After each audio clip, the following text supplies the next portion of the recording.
Existe un mundo mejor. Quédate a disfrutarlo, que juntos somos un montón.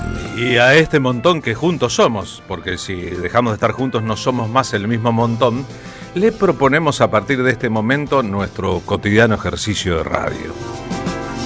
Saben ustedes que de lunes a viernes, de 14 a 16, durante todo el año, de enero a diciembre, aquí en la M530, Somos Radio, la orgullosa radio de Madres de Plaza de Mayo, tenemos para ofrecerles una combinación de nuestras respectivas imaginaciones. Proseguimos al respecto una idea inicial de Bonafini. La radio es un asunto que funciona en el teatro de la mente, en los teatros de la mente, en el pasillo de la memoria, en los pasillos de la memoria. Y por ende, una vez que escuchamos, y ahora en la era del streaming, una vez que vemos, tal vez en el cerebro, si nos dedicamos con la imaginación a eso, o más allá de nuestra propia voluntad, se arman otras emociones, otros contenidos, que no tienen que ver con lo lineal únicamente, sino con un trabajo. Las fotos a veces nos evocan acciones en movimiento.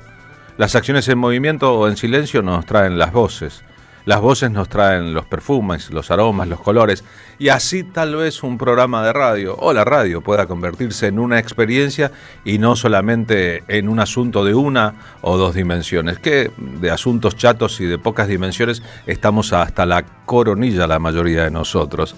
Los invitamos por ende a que sean parte de la experiencia. Escuchamos y leemos los mensajes de los oyentes en el WhatsApp de la radio. Trabajamos sobre nuestros contenidos de tal manera que creemos que nos diferenciamos de aquellos que creen que la realidad es lo que la narrativa de los medios de comunicación ofrece a los consumidores. Narrativa, medios de comunicación, consumidores de noticias o de realidades, sea ahí todo un asunto.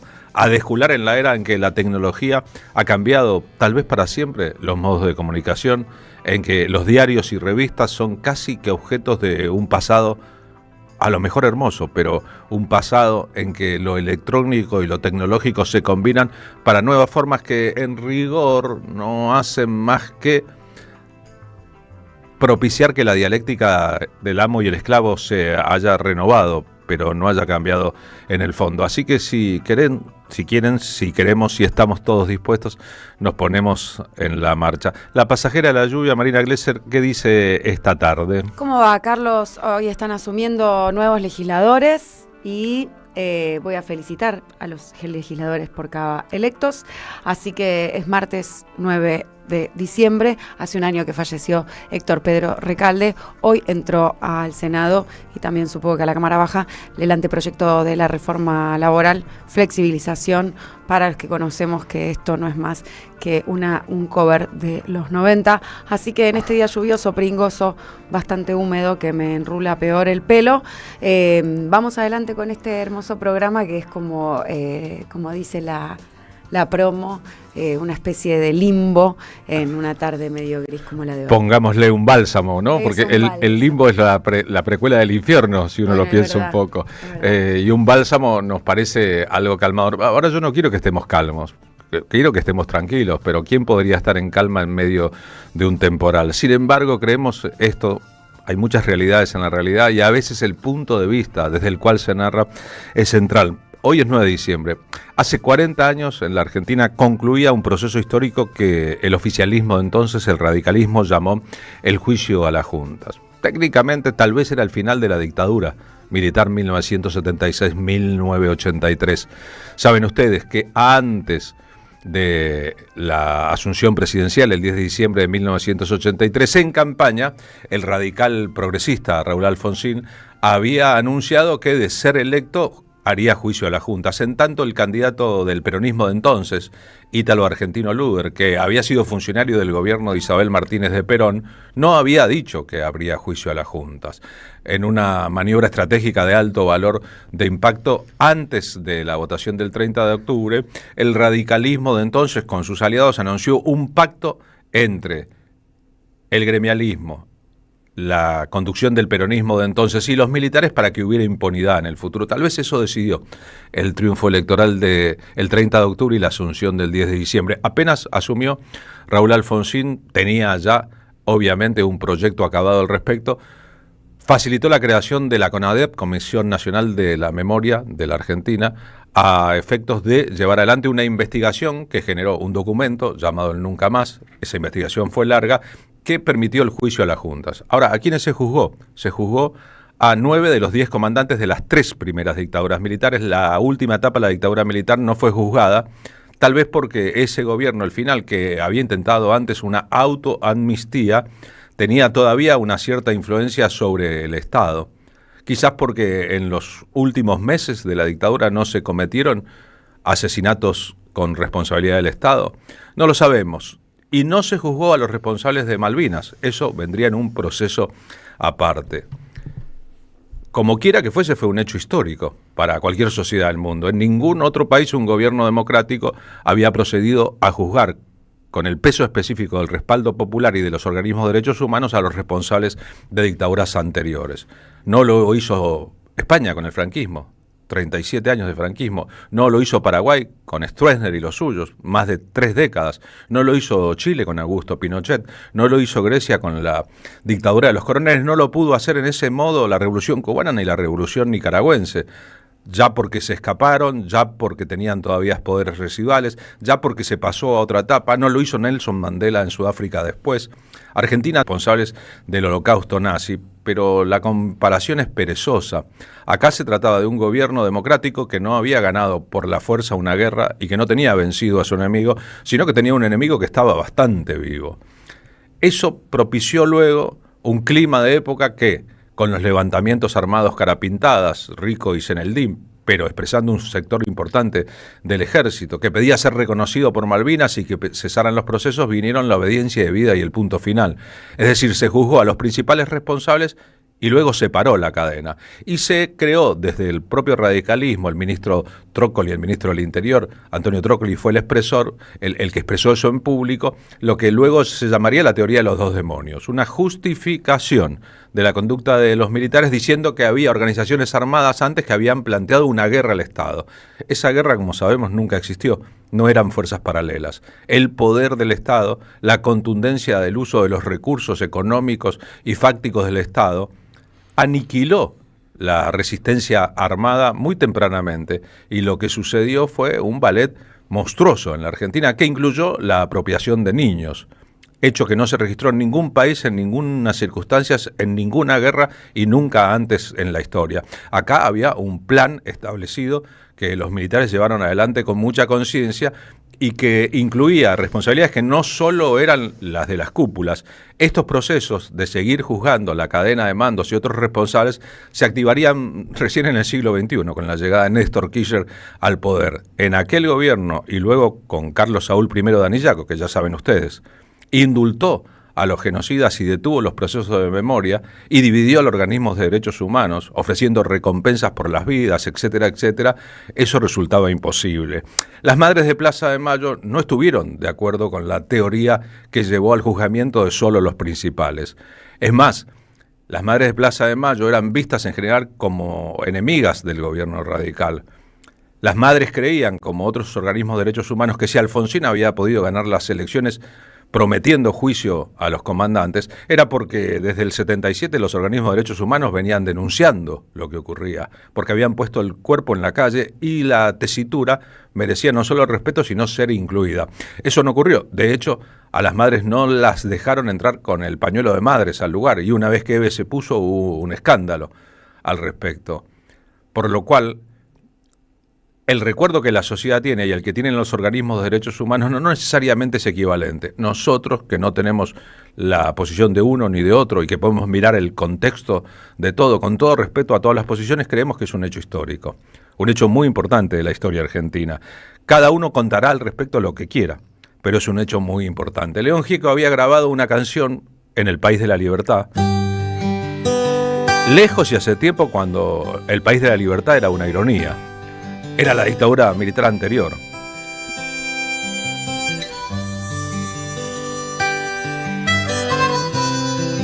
Y la verdad que la extraordinaria retórica de Alfonsín había convencido a una parte importante de la sociedad de que con la democracia bastaba. Con la democracia se come, se educa, se vive mejor. Podríamos pensar que esa imagen del restaurador de la democracia que le cupo al bueno de Alfonsín duró hasta 1986. Después, la obediencia debida y el punto final decoraron aquel final de gobierno, recordemos que periodo presidencial de 6 años, gobierno largo, de una sensación oscura, como de un retroceso de principios, como si a la luz de la restauración democrática, y no lograda tanto por la lucha de los partidos políticos o las multitudes en la calle, sino por el trágico error militar en Malvinas, se oscureció y preludió la llegada al poder de Carlos Saúl I de Anillaco y todo aquel peronismo que había perdido la elección, que creía haberse renovado, pero que en rigor tenía sus propias monstruosidades internas.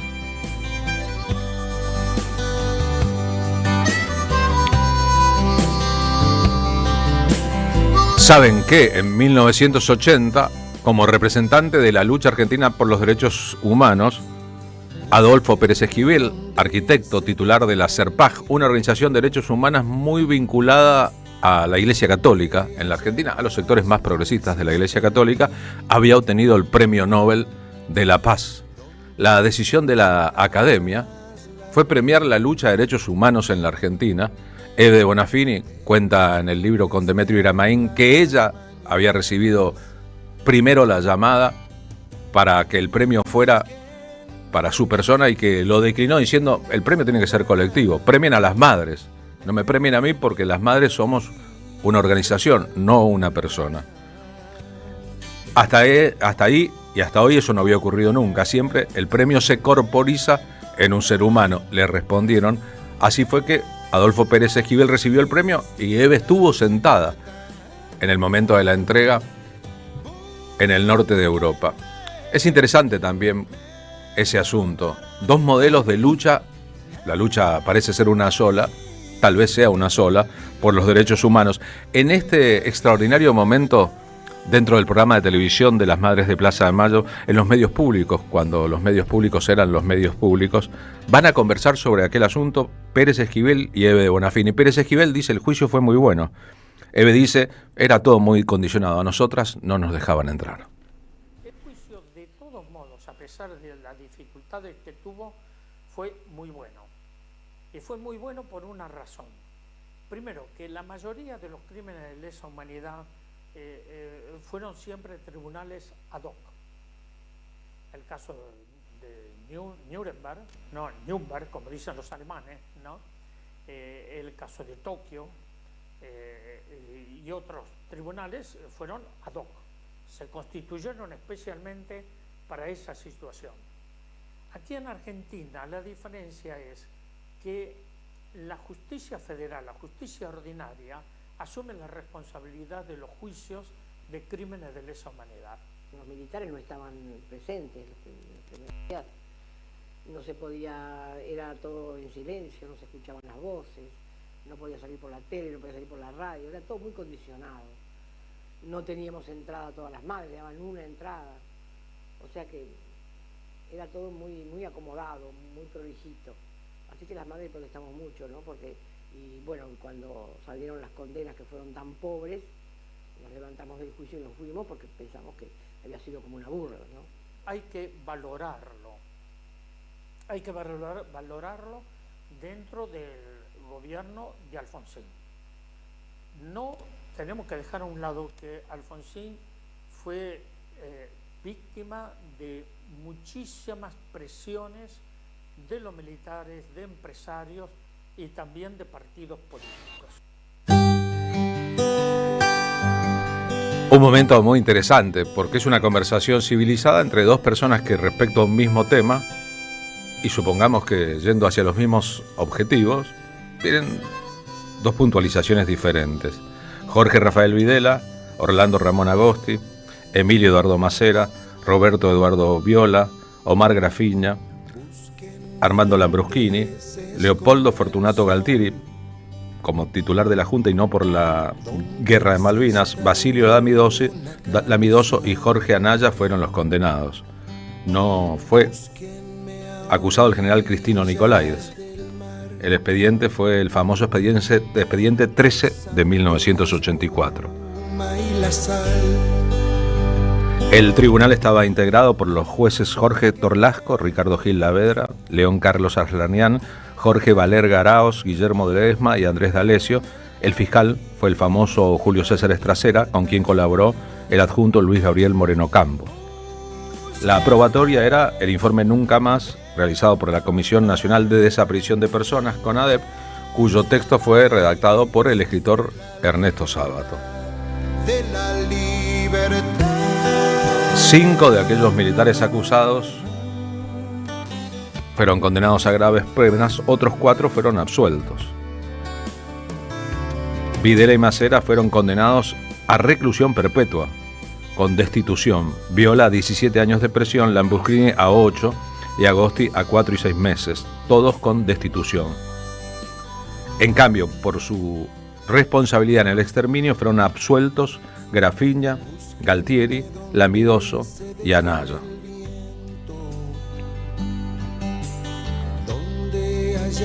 Como el proceso fue largo, las audiencias fueron públicas, pero con público acotado, no había televisación en vivo y en directo, ni muchísimo menos. Muchos medios de comunicación siguieron como si fuera un mundial de los derechos humanos, el juicio con cobertura cada día, con suplementos especiales, con un énfasis muy importante. En la Argentina estaba dándose un hecho histórico que no iba a complacer a todos, pero que mostraba cómo un Estado democrático les daba a los acusados lo que ellos nunca hicieron con los desaparecidos, la oportunidad de defenderse. Armaba un tribunal específico y especial, les daba todas las garantías del derecho a juicio y a justa defensa y procedía luego a la condena. Un proceso en ese sentido ejemplar para una democracia que renqueaba un montón. De la libertad.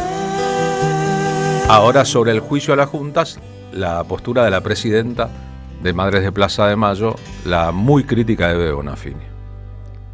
Nosotros habíamos dicho que el juicio a las juntas era un juicio en los estados militares, en los estados civiles, bajo la política militar, que los militares no estaban presentes,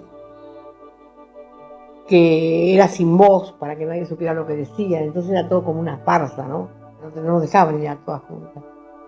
Así que alguna vez fuimos una sola y cuando termina el juicio, yo entré en una entrada para mí y voy con el pañuelo y me lo quieren hacer. Me dicen que me lo tengo que sacar, porque el pañuelo es un símbolo político. Y yo le dije, no, porque los milicos están con la gorra, porque yo no puedo estar con el pañuelo. Bueno, vienen Moreno Campo y Estracera, vienen hasta donde estoy sentada y me dicen que me lo tengo que sacar. Y me lo sacan. Yo me lo voy sacando y ellos me lo sacan. Yo tenía otro puesto acá en la bombacha. Saco otro, me lo vuelvo a poner. Cuando llegaron allá, se dan vuelta y tenía otro puesto en la cabeza. Era como la magia, ¿viste? Entonces todos los organismos se enojaron porque decían que yo me burlé, que era una cosa tan seria, yo me burlaba. Bueno, discutimos tanto, terminé con el pañuelo acá arriba. Vos mirá qué ridículo, acá arriba sí lo podía tener, pero no en la cabeza. Cuando empezaron los perdones, me levanté y me fui. Absolviendo de culpa y cargo al almirante Jorge Isaac Anaya de las demás condiciones personales obrantes en el exordio, de los siguientes delitos de que fuera acusado por el fiscal. Perdón, subcomisario, señora, hágame el favor de quitarse el pañuelo, de lo contrario abandone la sala.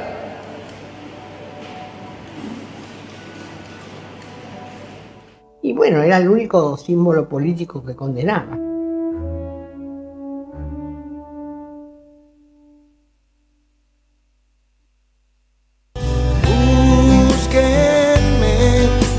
Ya ven que un montón de elementos en el video que acompaña el audio original. Se ve a Eve acompañada a salir de la sala.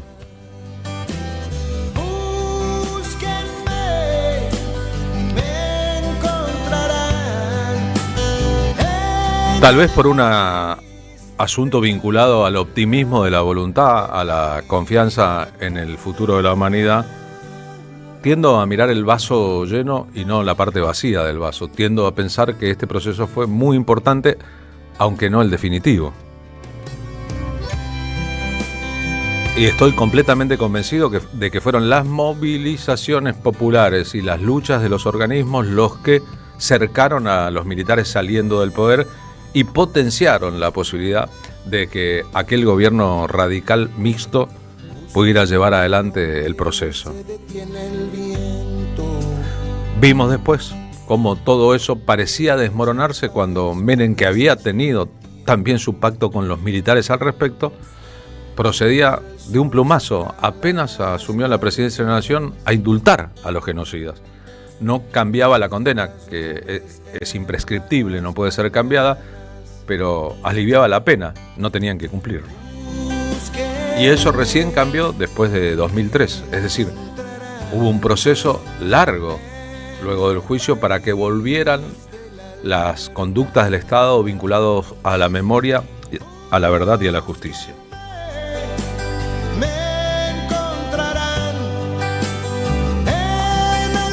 El fiscal Julio César Estracera, que era un gran militante radical, le pidió al dramaturgo Carlos Omigliano, un gran actor del teatro argentino, que le ayudara a la redacción del texto que daría en la historia. Se nota que Omigliano escribió, se nota que hay mucha contención de sentimientos y mucha claridad en la expresión, porque lo que va a leer Estracera un día como hoy, hace 40 años, es un texto que quedó para siempre. A partir de ese juicio y de la condena que propugno, nos cabe la responsabilidad de fundar una paz basada no en el olvido, sino en la memoria, no en la violencia, sino en la justicia. Esta es nuestra oportunidad y quizá sea la última. Por estas consideraciones, acuso a los aquí procesados por los delitos que han sido objeto de calificación y solicito que al fallar en definitiva se los condene a las siguientes penas. Jorge Rafael Videla, reclusión perpetua con más la accesoria del artículo 52 del Código Penal. Emilio Eduardo Macera, reclusión perpetua con más la accesoria del artículo 52 del Código Penal. Orlando Ramón Agosti, reclusión perpetua con más la accesoria del artículo 52 del Código Penal. Roberto Eduardo Viola, reclusión perpetua. Armando Lambruschini, reclusión perpetua. Leopoldo Fortunato Galtieri, 15 años de prisión. Omar Rubén Grafiña, 15 años de prisión. Jorge Isaac Anaya, 12 años de prisión. Basilio Lamidoso, 10 años de prisión. Para todos con accesorias legales y costas. Señores jueces, quiero renunciar expresamente a toda pretensión de originalidad para cerrar esta requisitoria. Quiero utilizar una frase que no me pertenece, porque pertenece ya a todo el pueblo argentino. Señores jueces, nunca más. Silencio en la sala. Silencio. Bueno, es decir, que nunca se discutió entonces la responsabilidad civil y eclesiástica en la dictadura.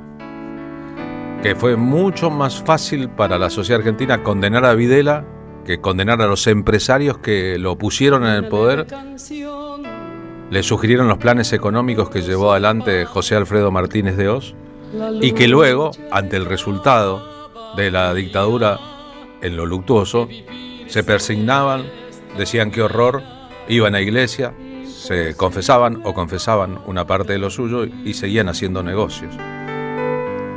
Que aquella iglesia con personalidades muy claramente identificables que estuvo a favor del holocausto militar en la Argentina tampoco sufrió las consecuencias y que eso no ocurrió con ningún gobierno de la democracia, para que todos tengamos en claro qué son los poderes y cómo hay algunos que son usados por otros poderes que no ponen la cara y sufren luego el desprestigio y hasta las condenas, pero nunca los otros, los mandatarios. La rueca de la esperanza. Esta canción de Víctor Heredia se llama Una canción posible. Un país posible, una realidad posible. Hay una teoría romántica de la política que es pidamos lo imposible. a lo mejor nos acercamos. Hay otra crítica a los haters de la política que habla del posibilismo. Sí, hagamos lo que se pueda, no el todo. Los que canto desangrado, los que van siempre a mi lado. La historia no es circular, es lo más trágico de todas las teorías que existen. La historia demuestra que hay circularidades, pero que las sociedades avanzan y retroceden y nunca vuelven al mismo lugar. Victoriosos, torturados, pero nunca. Existen los vencedores vencidos y existen los torturados que siguen gritando en voz alta. Apasionado, el futuro está en mis manos y en tu Así que a 40 años, sin todos los elementos, pero con muchos matices diferentes, recordamos el aniversario número 40 del juicio a las juntas militares, un antes y un después para la hoy muy perezosa justicia argentina.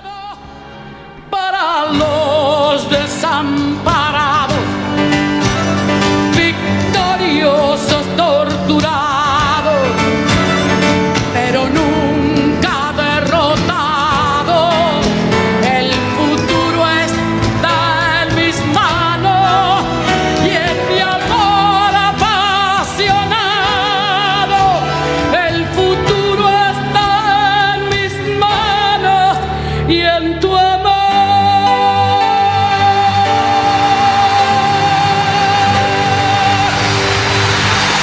Los que han dado su costado para los desamparados, victoriosos, torturados, pero nunca derrotados.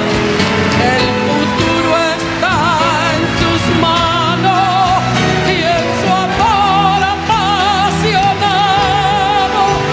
El futuro está en sus manos y en mi amor.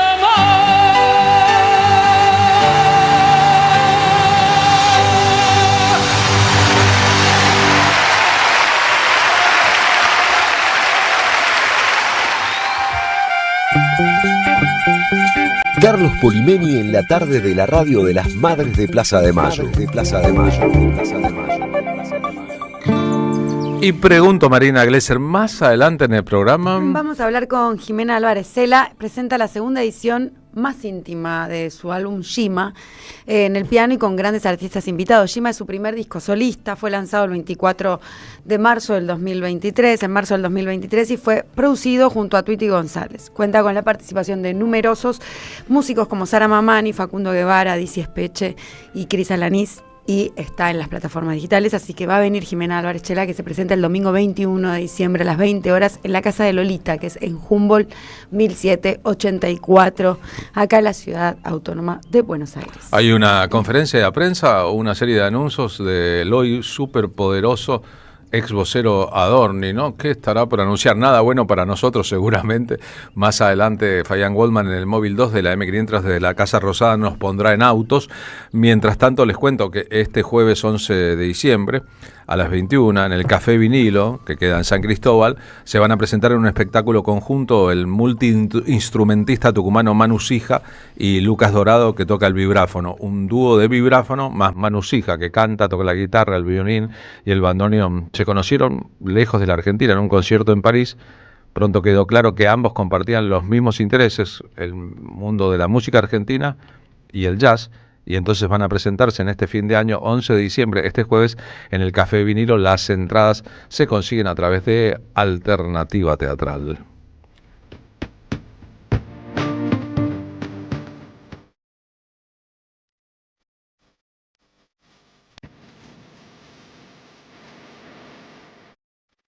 Los que hacemos el programa somos Marina Iglesias y Pablo Hacker en las columnas, en la coordinación y producción general Rodrigo Lamardo, en la producción el señor Luciano Murat, en el móvil 1 Martín Suárez, en el móvil 2 lo acabo de mencionar, en la operación de sonido el señor Charlie Escalante, en la operación de video el señor Vicente Castro. Las redes es un trabajo de Manon Sanseverino y Agustina Pasaragua. Las redes estamos en Facebook, en Twitter o X, en Instagram, en YouTube está nuestra transmisión online como siempre, y nos vamos rumbo a la voz de lo prometido, el móvil 1, en un ratito con nosotros el señor Martín Suárez en las lluviosas calles de la ciudad de Buenos Aires. Mientras tanto, les recuerdo que en el 11 32 00 530 recibimos los mensajes, los leemos, no hagan llamadas porque no ponemos llamadas ni audios al aire, pero tengan la certeza de que cada comunicación para nosotros es importante.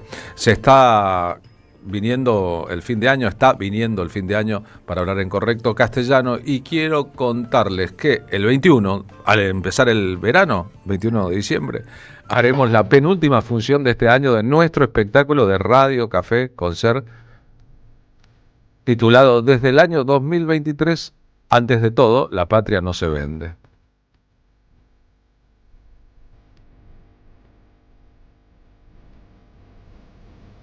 Ayer el Café Perón Perón de Madrid publicó un fragmento del espectáculo que hicimos el 30 de noviembre, La Patria no se vende, en el Perón Perón de Lanús. No sé cómo funcionan las cosas en ese universo. Y hay muchos lugares temáticos, muchos restaurantes y bares temáticos llamados Perón Perón. Pero en Madrid publicaron una circunstancia que se dio el pasado 30 de noviembre, cuando Carmen Arias, la sucesora de Bebo Bonafini en Madres de Plaza de Mayo, concurrió a nuestro espectáculo. ¿Recuerdan? La invitamos una vez que vino a la radio. Ella vive en Lanús, nació en España, pero su familia se radicó en Lomas de Zamora. Y todo eso generó una situación en el espectáculo. Para Perón Perón, las madres en el Perón Perón fue un acontecimiento, para nosotros también. Así que eso está compartido, pueden buscarlo, Carmen explicando ese asunto, explicando la madre del borrego, de una madre española de Lomas de Zamora que hoy vive en Lanús.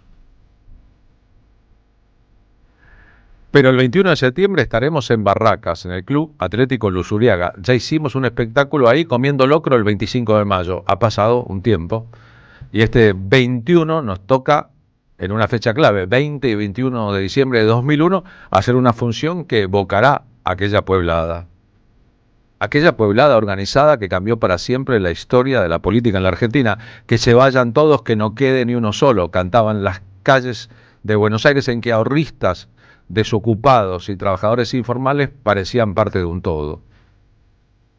Era un todo de época y parcial, las cosas cambiaron, pero de ese reclamo de que se vayan todos, ese grito en las calles, tal vez surgieron las dos corrientes que hasta el Javier Mileísmo, hasta la Libertad Avanza, dominaron una parte de la política argentina. El peronismo liderado por Néstor Kirchner, el kirchnerismo, y la derecha civilizada y democrática gobernada por Mauricio Macri. Parece increíble que hoy nos parezca posible decir que Macri es un civilizado al lado de la salvaje forma de llevar adelante su gestión de Javier Milei, pero así son las cosas a veces en la Argentina.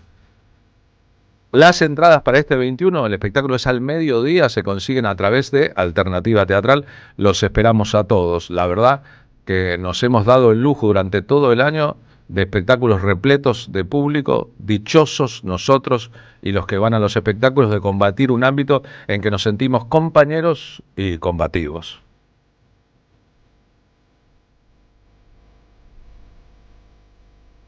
Ahora sí, nos vamos rumbo al móvil 1, ahí nuestro compañero Martín Suárez, bronceado en las calles de la ciudad de Buenos Aires. Martín, ¿cómo va? Demasiado bronceado para mi gusto, Carlos. Recién nombraste locro, ¿no? Una palabra mágica que con esta temperatura, con este clima, con esta lluvia, es más que ideal, te digo. En realidad es como el puchero, se come en cualquier época del año, con 40 grados bajo cero o con 42 grados arriba de cero. Te digo dónde estamos. Nos vinimos al Ministerio de Educación porteño, situado aquí en el barrio Padre Mujica, para ver si podíamos dialogar con algún funcionario de la cartera que conduce la ministra de Educación, Mercedes Miguel, y adivina si nos recibieron. Supongo que no. Lo mismo muy bien, que... muy bien. Golpeamos la puerta, tocamos el timbre, le dijimos, mira, venimos de parte de la 530 Somos Radio, queremos hablar sobre un tema que preocupa y mucho a la comunidad educativa, que tiene que ver sobre lo que confirmó esta mañana, bien temprano en las redes sociales, el propio jefe de gobierno porteño Jorge Macri, que dijo que terminaron de instalar todos los dispositivos de datos biométricos en todas las escuelas porteñas para digitalizar lo que él llama el presentismo de la docencia. Bueno, como te digo, lo hizo a través de las redes sociales, dijo, se firmó la resolución para que desde el próximo ciclo lectivo el ingreso y egreso de todos los docentes sean registrados exclusivamente con huella digital.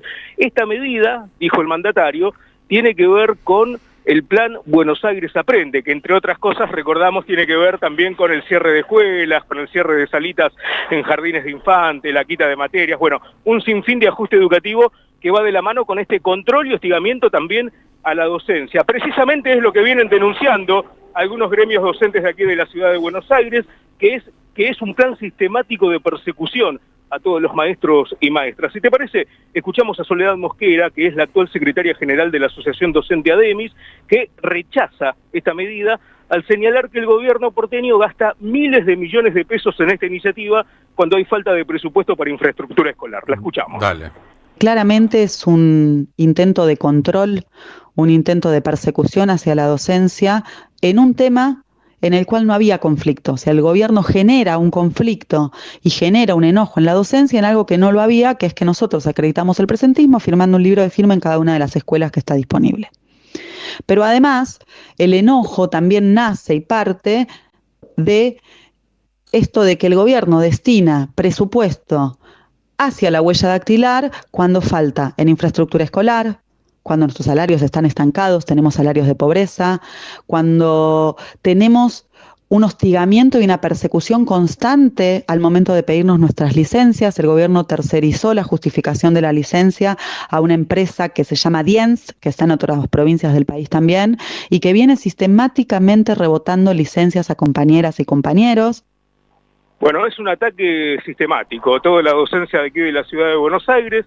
En una época todos los gremios estaban juntos por este tema, luchando contra lo que es la persecución y el hostigamiento al instalar estos dispositivos de datos biométricos. Hoy, lamentablemente, la situación es otra. La mayoría de los gremios están luchando por mantener de alguna manera salarios dignos, si se le puede llamar así, y también todas las fuentes laborales, que tiene que ver con el cierre de escuelas en diferentes distritos escolares, el cierre de salitas, bueno, todo lo que venimos tratando en el aire de la 530, que reitero, y casi lo digo con orgullo, Carlos, somos el único medio que sigue los temas de ajuste y vaciamiento educativo y también sanitario aquí en la ciudad de Buenos Aires. Algo a tener en cuenta porque es lo que se está realizando desde hace 2 años a nivel nacional, pero que aquí en la ciudad de Buenos Aires se viene llevando casi hace 2 décadas, desde que gobierna el macrismo. Una parte de esta sociedad debería comprender, si está interesada en entender, que el ataque sistemático a la educación, el ataque sistemático a la ciencia, el ataque sistemático a los medios de comunicación, eso que llamamos el periodismo, no es fruto de caminos diferentes ni casualidades, sino una composición que se hace un gobierno que ama la pseudociencia, sino la ciencia, cuya figura más poderosa es tarotista, que confía muchísimo más en la superstición que en el conocimiento y que en esa confusión ha hecho su propio negocio. Tanto el periodismo bien ejercido o la comunicación bien ejercida, como la ciencia bien trabajada, como la educación llevada adelante, liberan la conciencia de la gente y le permiten saber lo que si no estaría oculto. Este es un gobierno oscurantista, muy vinculado a lo exotérico, que además hace negocios al respecto, porque detrás de la credulidad de la gente que termina creyendo que debe decidir su destino mirando las cartas del tarot, o detrás de la gente que en lugar de consumir la medicación que le da el médico, busca medicaciones alternativas cuya eficacia no está comprobada, o detrás de la gente que desprecia la educación, la quiere cambiar, en realidad lo que hay es una teoría política que se ejerce y que tiene que ver con la doctrina del shock. Mantengamos la situación de una sociedad, por un lado crédula, por otro lado desconfiada y por otra parte embrutecida, que así seguiremos gobernando nosotros. Y agrego a lo que decís, se entiende que estabas hablando del gobierno nacional, pero esto también va de la mano con lo que ocurre en la ciudad de Buenos Aires, que es donde está sucediendo este hecho de la instalación de dispositivos de datos biométricos, que es exactamente lo mismo. Macrismo, mileísmo, van de la mano, cada uno con su impronta, con su arraigo, con su idiosincrasia, pero la salida es la misma, la misma puertita donde parece que hay luz, pero donde hay más oscuridad, Carlos. Mira, hace mucho tiempo empezamos a decir aquí en la radio que lo que pasaba en Jujuy con la persecución sistemática a todas las luchas y Milagro Sala condenada, detenida y sacada del centro de la escena, y lo que pasaba en Mendoza, gobernada por un radicalismo mileísta, eran casi que un laboratorio de las políticas a aplicar en el futuro. Se ha dado con tal contundencia que cuando uno mira la situación política argentina se da cuenta que había, como en el huevo de la serpiente, precuelas que informaban que este sería el camino de triunfar la derecha en las elecciones nacionales. En la ciudad de Buenos Aires y en muchas otras ciudades,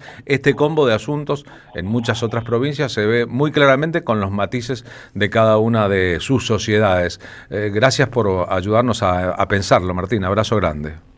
A vos, Carlos. Fuerte abrazo. Martín Suárez. Mientras tanto, este es Kevin Johansen cantando su canción Sos tan fashion o tan facho.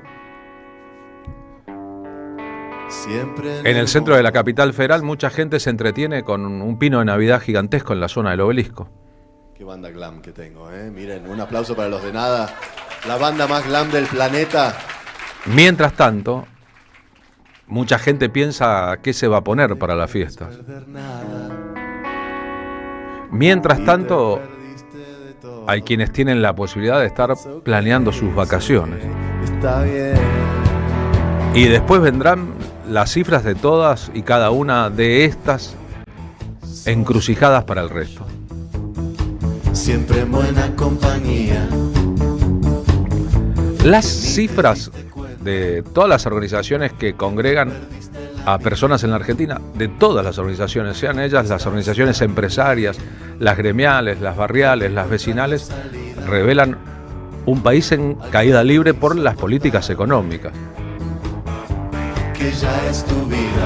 En el mundo, el presidente de Estados Unidos, Donald Trump, dice que va a atacar Venezuela y que lo va a hacer incluso por forma terrestre. Rusia le contesta: Estados Unidos, no te convendría hacerlo, mirá que estamos nosotros también acá. Hay máxima tensión en el Mar Caribe. El capitalismo en esta fase de rapiña y de ultraderecha, empoderándose en muchos países, está por lograr que en el único continente en que no había una guerra, se desate una guerra.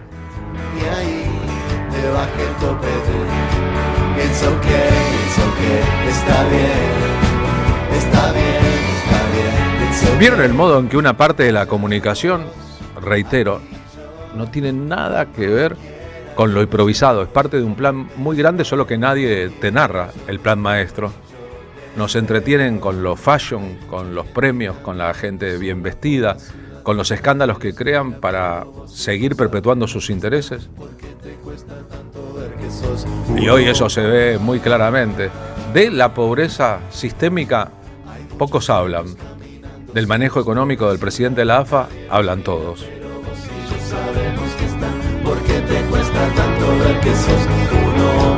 Tuvimos una vez un presidente que comunicaba a un perro sentado en el sillón de la calle Balcarce. Hoy tenemos un perro sentado en el sillón de la calle Balcarce.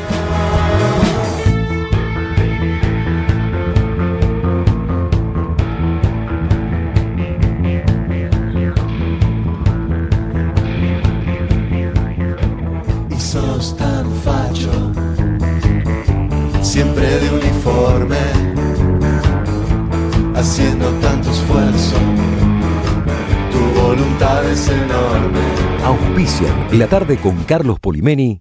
El destino de tus vacaciones está en Turismo Cabal. Viví los momentos que querés, con viajes armados a tu medida, con las mejores ofertas y los paquetes que buscas, con más de 35 años de experiencia.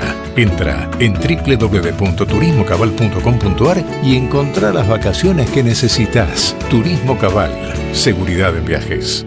Destinada a la cartera de consumo. Más información en www.turismocabal.tour.ar.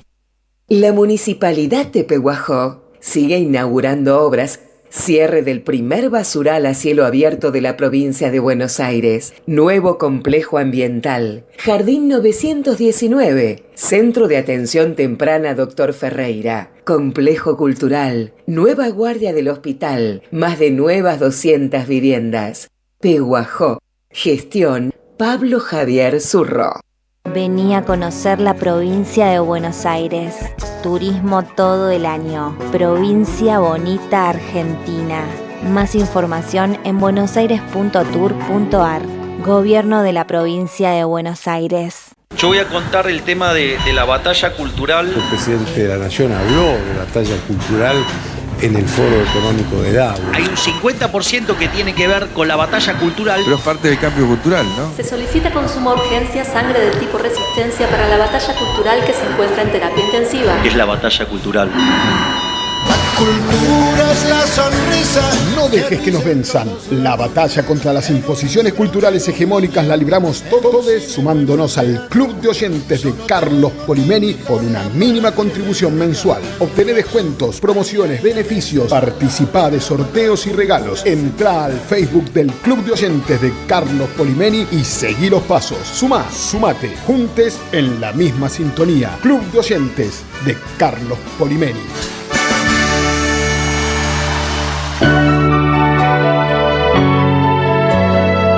La soledad es un amigo que no está, pero hay una radio que nunca se apaga. Nunca de morir. ¿Por qué no se puede ser feliz en soledad? Prende la radio, prendete. AM530. 20 años. Somos radio. Somos comunidad. Hoy Salgo te invita a descubrir teatro, música, experiencias para compartir y actividades para las infancias. Suscríbete en hoysalgo.com.ar y empezá a disfrutar desde hoy descuentos exclusivos pensados para vos. hoysalgo.com.ar. Elegí mejor, salí distinto y viví más. Hernán Lucero presenta Lo que vendrá, junto a María Robles como invitada, celebrando el Día Nacional del Tango. El viernes 12 de diciembre a las 22 en La Carbonera. Carlos Calvo 299, San Telmo. Entradas por Passline. Produce Don Narciso. Auspicia AM530, Somos Radio. Matan con una ilusión. La tarde de la radio es con Carlos Polimeni. AM530. Somos Radio.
14:55 ahora. Marina Glesser, ¿qué estamos escuchando en la M530? Estamos escuchando Ya vas a ver, de Jimena Álvarez Cela, que presenta la segunda edición más íntima de su álbum Shima, y tenemos la suerte de que esté acá con nosotros. Hola Jimena, ¿cómo andas? Hola, ¿cómo estás? Muchas gracias por la invitación. Gracias a vos. Bueno, este es tu disco Shima, te presentás el 21 de diciembre y has formado parte de un montón de bandas, ¿no? ¿Cómo viene este fin de año en donde vas a presentar esta canción, entre otras? Bueno, este fin de año vine con muchas alegrías, muchas invitaciones de gente con la que he tenido la oportunidad de compartir mi música, la música de otros, la música de todos también. Y bueno, es para celebrar. Estoy haciendo el disco solista, que si bien estaba producido con mucha instrumentación, me animé a hacer esta segunda edición de lo que sería el disco pasado a piano. Y bueno, con amigos, muchos amigos y festejos en este lugar maravilloso que ya tuve la oportunidad de ir, que se llama La Casa de Lolita en Palermo. Ahí en La Casa de Lolita te van a acompañar Hilda Lizarazu, Romina Gaetani y más artistas invitados, ¿verdad? Exactamente, como por ejemplo también se ha sumado Sara Mamani, Fidel Bravo, bueno, van a ver más, pero todavía no quiero confirmarlos porque, bueno, son sorpresitas también. Justo estuve con Romina Gaetani el domingo a la noche. Me gusta que son chicas las que te acompañan, ¿no? En esta vuelta, Hilda Lizarazu, Romina Gaetani, en general, siempre has tenido una música que se caracteriza por cierto rasgo femenino, ¿no? En defensa de también los lugares que las mujeres ocupamos en esta música del rock argentino, que no ha sido fácil, ¿no? Exactamente, siempre igual me estuve bastante rodeada y me encargué de estar acompañando a artistas femenino, masculino, de todo tipo, pero sí, la verdad es que pasé por varias bandas de mujeres, como por ejemplo No Lo Soporto, de Nenas, Fucking Virgo, o sea, plenamente formada por mujeres y la verdad que, bueno, parece que se siente en la música por lo que me contás. Sí, se siente. Además sos fundadora, cantante y compositora de Mil Hojas. Para la audiencia que no sabe qué es Mil Hojas, ¿qué le decimos?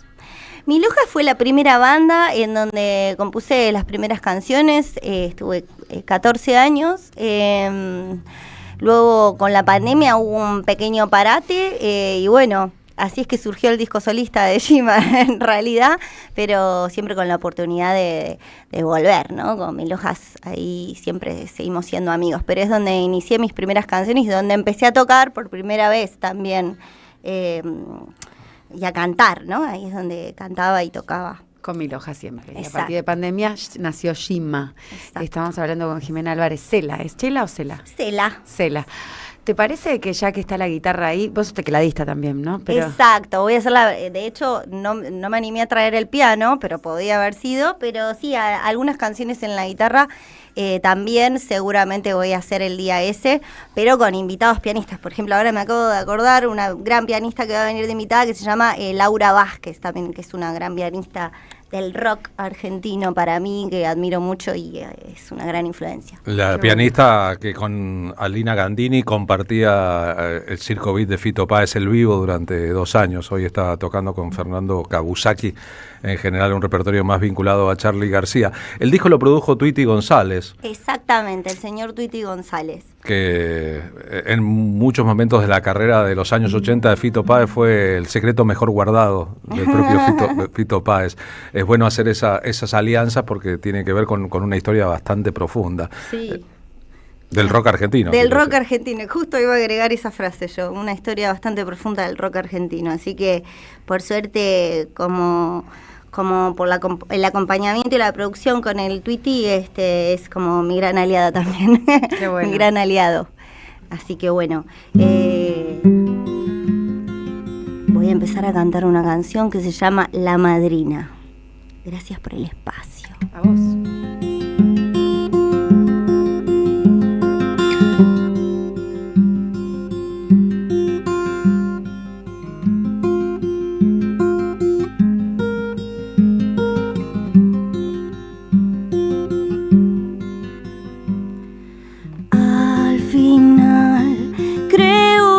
Quiero vivir así,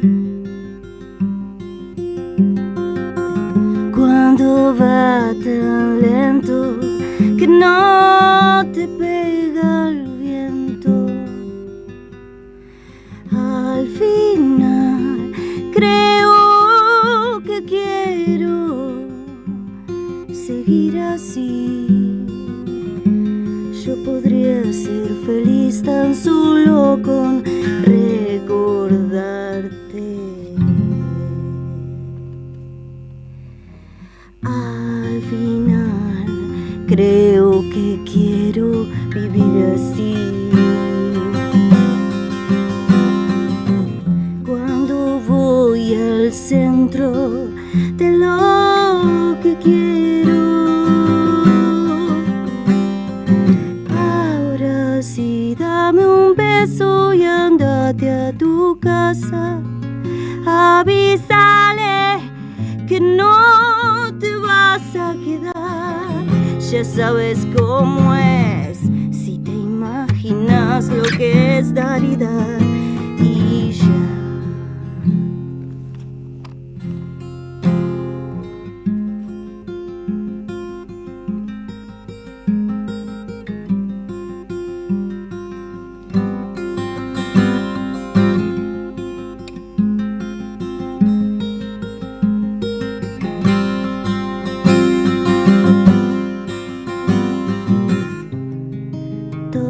Las vueltas que hay me hacen sentir ansiedad, pero quiero sentir algo más verdadero.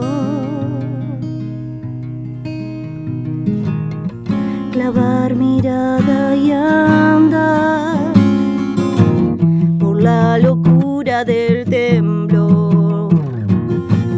Ahora sí, dame un beso y andate a tu casa. Avísale que no te vas a quedar. Ya sabes cómo es, si te imaginas lo que es dar y dar. Y ya sabes cómo es lo que es dar. Estamos escuchando a Jimena Álvarez Cela. Se presenta este domingo 21 de diciembre a las 20 horas en la Casa de Lolita, en Humboldt 1784, acá en la ciudad de Buenos Aires. Las entradas están a la venta en Alpogo Tickets. Jimena, alta trayectoria. También recorriste Europa, ¿verdad? Sí, justo estábamos ahí hablando con unos amigos que me encontré afuera que están por entrar acá. Que Lucas Dorado te pudo haber prestado el vibráfono, pero demora un poco en armarlo. Hubiera estado muy bueno ese chico porque vive justo en Europa y bueno, y con Manu Sija, que también nos encontramos en Europa cuando estuve de gira también, y sí, estuve acompañando a un artista que admiro mucho que se llama Benjamin Biolay, que se dice Benjamin Biolay, Sí, y bueno, claro. él ha tenido varias visitas acá en Argentina. Es más, grabó un disco que se llama Palermo Viejo. Sí, no, Palermo Hollywood. Palermo Hollywood. Y volver. Y volver, claro. Sí, exacto. Con Samalea y muchos músicos argentinos. Sí, claro. Y bueno, estuve por allá abriendo sus shows también y acompañándolo con los teclados, con los coros. Benjamin es una estrella importante en Francia. Sí, yo lo admiro un montón. Y la verdad que cuando fui allá a trabajar con él, ahí tomé realmente la dimensión de lo que es Benjamin, pero además yo soy fiel admiradora desde que soy chica, desde que escucho música. Solo haber sido el yerno de Marcello Mastroianni Sí. y Catherine Deneuve debe ser un asunto, ¿no? Totalmente. Y bueno, corre con una dicha, ¿no? Esos domingos familiares deben haber estado muy buenos. En discusiones. ¿Vos tocas la guitarra desde chiquita y el piano y la música siempre fue tu conexión desde pequeña o ya más grande empezaste? Mi conexión desde pequeña con el mundo ha sido la música, muy bueno eso que dijiste, y es el piano en realidad el instrumento que más me ha acompañado, la guitarra quizás un poco de más grande, y bueno, en general la música, todo instrumento que aparece medio que me gusta manipularlo, experimentarlo y ver hasta dónde puedo llegar con ello, y si puedo estudiarlo y tener ese tiempo mejor, pero el piano es el que más me acompaña. Hay un asunto sobre la feminidad en la Argentina y el rock. Algunas de las mujeres que mencionaste y otras, como Fabiana Cantilo, son intérpretes importantes, pero de un repertorio ajeno, y les costó muchísimo poder componer y cantar en público sus propias canciones. Es todo un tema, ¿no? El lugar que te reserva, si se quiere, el mercado. En el caso tuyo, vos cantás tu propio repertorio. ¿Qué buscás? Conexión, como dijo muy bien ella, que me encantó, es mi conexión con el mundo, así que eso es lo que me conecta con las personas.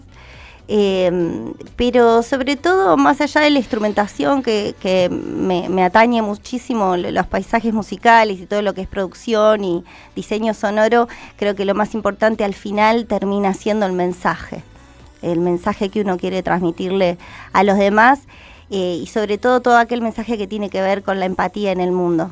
Que está tan difícil. El mensaje sería la empatía, decís. Sí, bueno, vamos a ver, porque no puedo decir que me ha llegado a suceder con el primer disco, pero creo que con el segundo, quizás el primero es más un vómito de lo que me pasa, es una cosa de adentro hacia afuera, y pienso que lo nuevo que se viene por ese lado que te conté, el lado de la empatía. Cuando tratamos de definir qué es el rock es muy difícil, porque hay quienes piensan que es un ritmo, otros creen que es una cultura. Un poeta lo definió como una palmera creciendo dentro de un enano.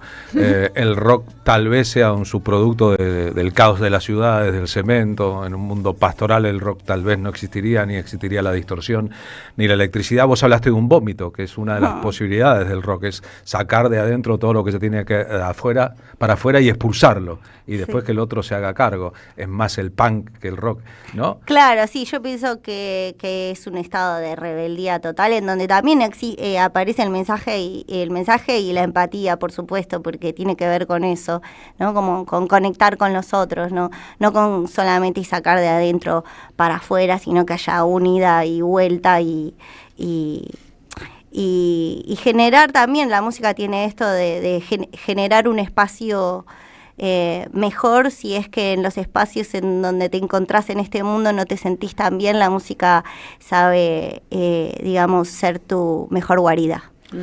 Qué lindo, la música sabe ser tu mejor guarida. ¿Nos regalás otra canción? Claro que sí. Esta es la que le da el nombre al disco. Voy a hacer una versión short de Shima.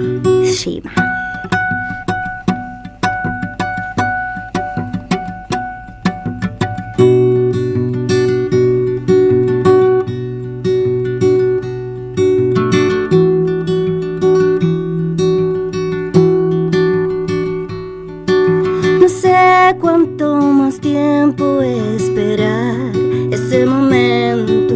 No sé cuándo te encuentre qué será de este silencio. No sé cuánto tardemos en armar ese recuerdo que no puede ser. Ay, ay, ay, ay, ay.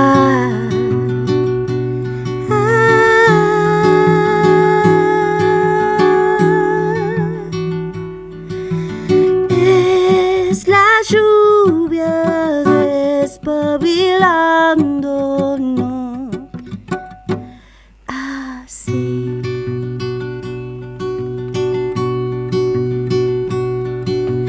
Tengo tu fuego prendiendo el campo en mí.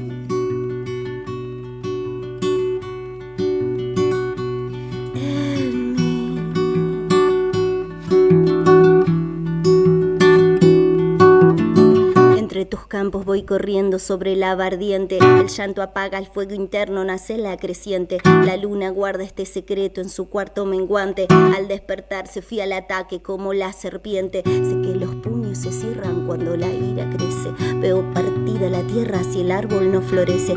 Quebrada en llanto una madre, su hija no aparece. La libertad impresa y presa bajo un cielo celeste. Quédate, quédate hasta que este mal se vaya. Abrázame fuerte y quebremos la muralla. Quédate, quédate, quédate, quédate. Es la lluvia despabilando, no, así. Tengo tu fuego prendiendo el campo en mí.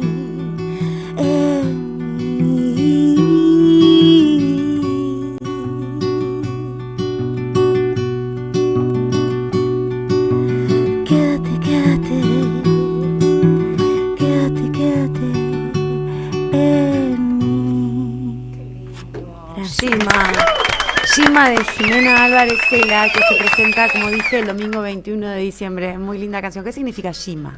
Jima es un personaje que me armé, a mí me dicen Jimmy, o sea, S-H-I-M-I, y bueno, cuando estaba armando la carpeta de las nuevas canciones, no quería confundirla, la verdad, con la carpeta de todas las otras cosas que tenía en la computadora, entonces decidí ponerle una A, como decir, no, esta Jimmy es un poco más grande, decía yo, es como un personaje un poco más señora, porque digo, bueno, el día que lance este disco, yo ya voy a ser una señora, y es lo que soy, porque yo ya soy una señora, y digo, bueno, es un personaje que me inventé, en donde digo todas las cosas que me pasaron y que me pasan.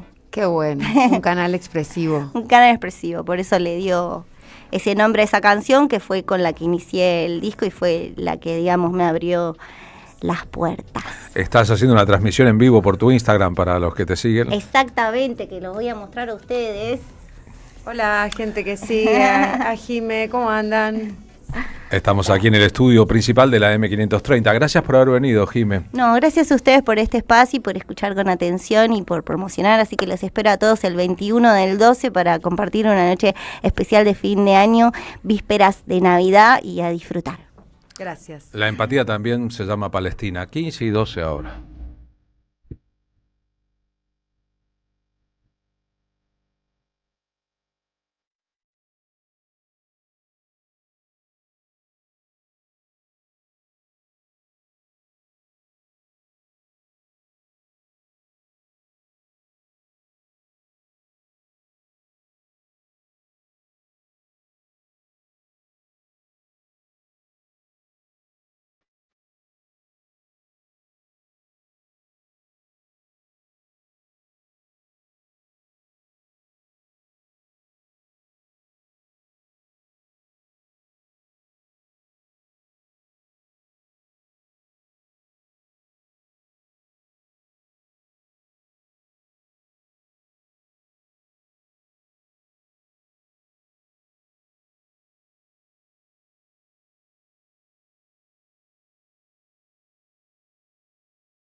En este reino del revés, donde un ladrón es vigilante y otro es juez, hay una radio que nunca se apaga.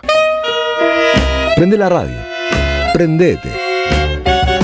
AM530, 20 años.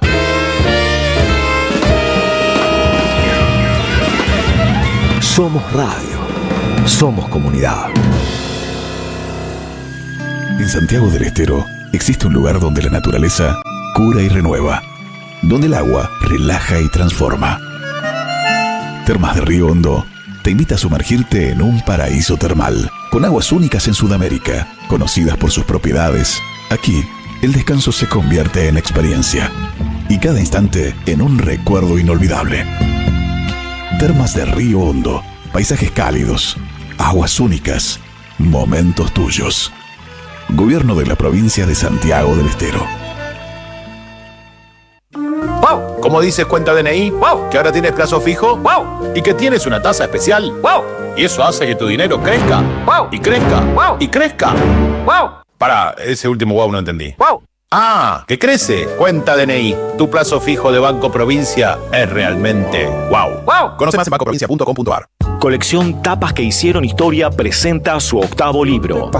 La era presidencial de Mauricio Macri contada en las mejores tapas de Página 12. La vuelta al poder de la pata civil de la dictadura. FMI, ajuste, represión y mucho más. Pasaron cosas. Disponible en la librería de Caras y Caretas, Junín 365.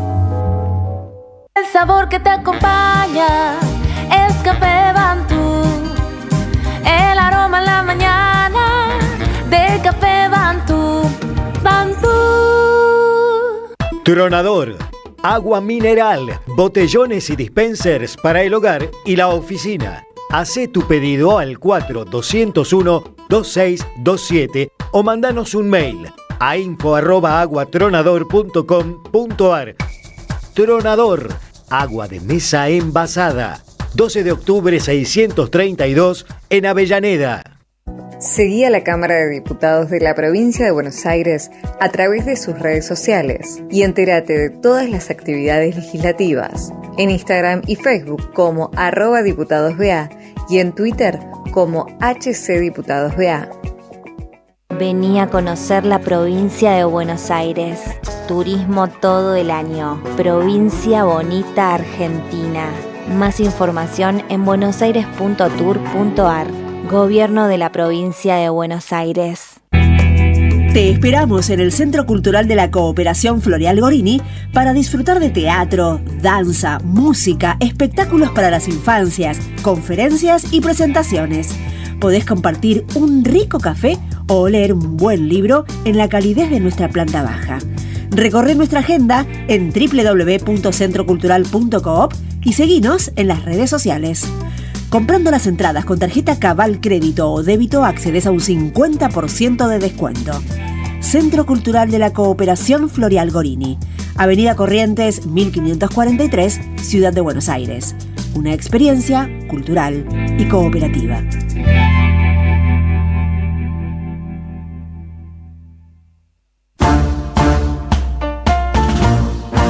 Las tardecitas con Polimeni tienen ese no sé qué. ¿Viste? 15 y 17 nos vamos a ir rumbo a la voz de nuestro columnista Carlos Grande, presidente del Partido Solidario de la provincia de Buenos Aires. Carlos, ¿cómo va? Muy buenas tardes. Hola Carlos, ¿cómo estás?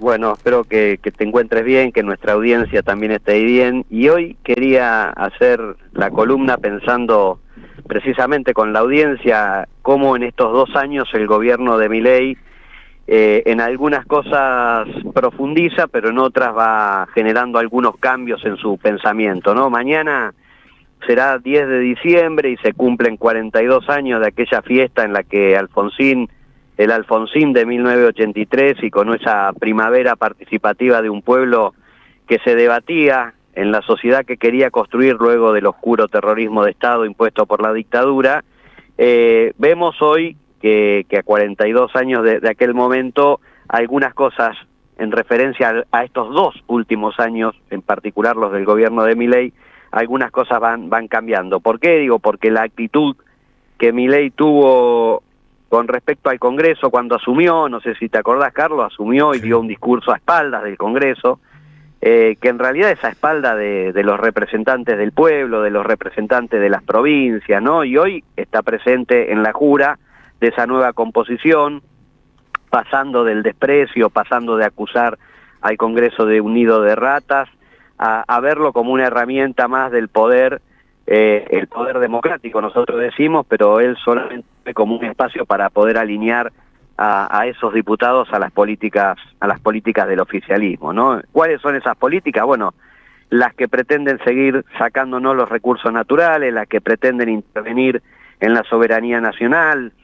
Hoy la Libertad Avanza es la primera minoría en el Congreso Nacional, ¿no? Y a partir de los saltos de varios diputados de una lista a otra para ser parte del oficialismo, nuestro bloque mantiene de alguna manera la misma cantidad de diputados que ha tenido, ¿no? Lo quiero resaltar porque la Libertad Avanza no ganó por afano estas últimas elecciones. La Libertad Avanza incorporó diputados más vendidos, así decíamos nosotros en el barrio, ¿no? Cuando alguien se cambiaba de un equipo al otro, que era un vendido. Bueno, acá podrían ser vendidos, comprados, traidores, o traidores un poquito. Bueno, lo cierto es que la Libertad Avanza todavía no tiene los números para construir una mayoría, y acá estamos, Carlos, y cierro, ¿no? Esta idea que siempre planteamos a la audiencia, que siempre planteamos entre nosotros, la idea de la batalla cultural que está en el centro del debate de la cuestión económica, de su déficit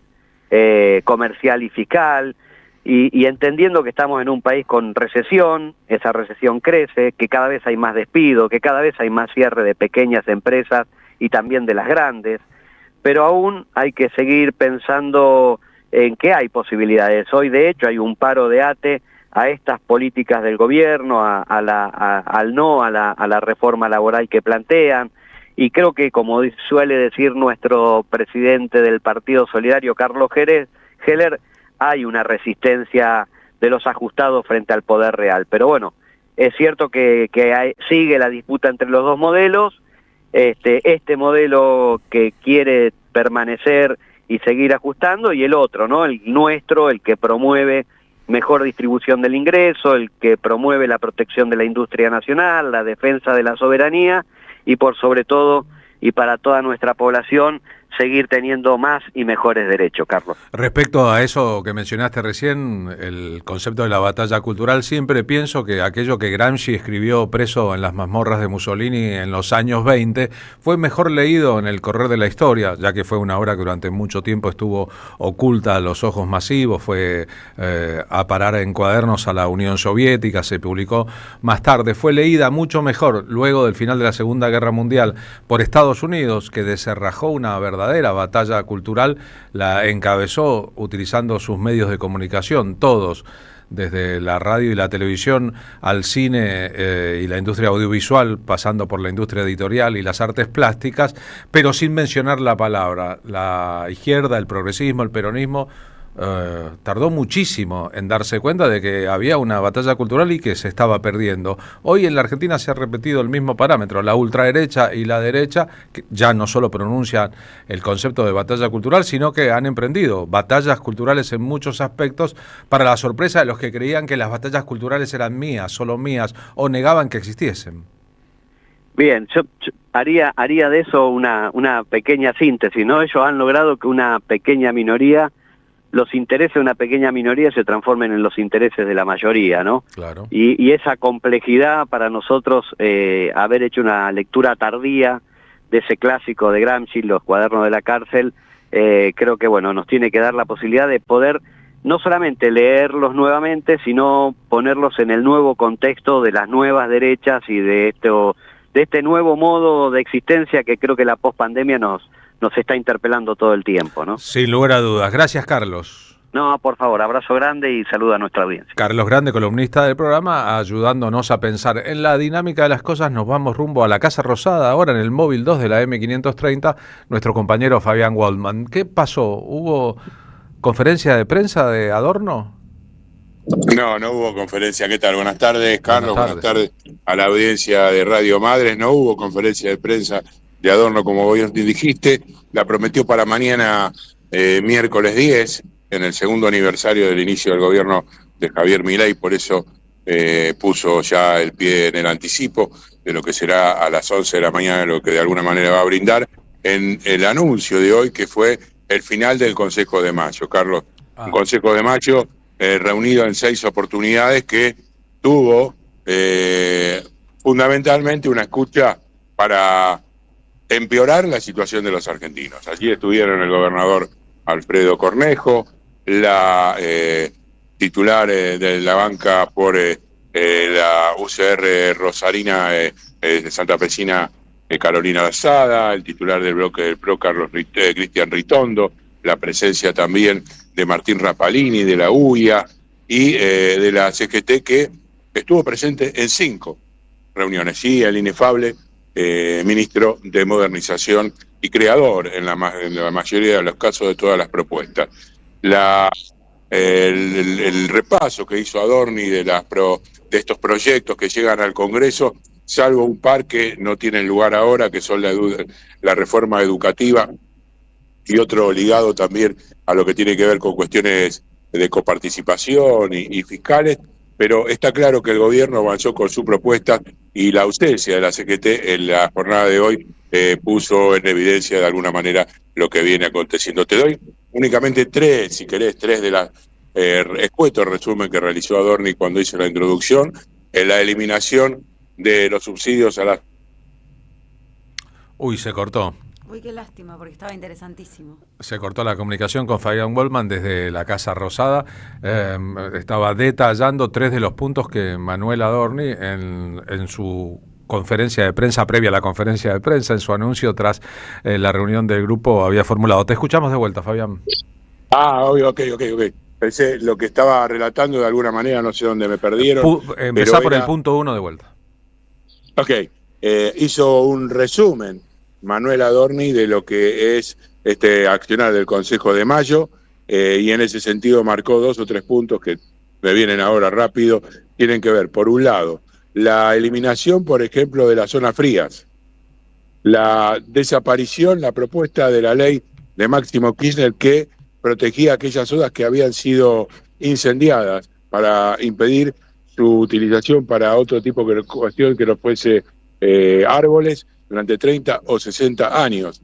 También la posibilidad de enajenación de las tierras a manos de empresarios extranjeros, lisa y llanamente. Eliminar burocracia, dice el gobierno, en un contexto en el cual lo que viene es por además una modernización laboral, una reforma laboral que ha sido el centro, el eje en los últimos días, y que tuvo en la ausencia de la CGT la respuesta de alguna manera a lo que piensa la Central Obrera sobre el proyecto que va a llevar Patricia Bullrich al Senado. Y a propósito de esto, la respuesta del titular de la UIA, Martín Rapalini, acerca de esta situación y esta reforma laboral.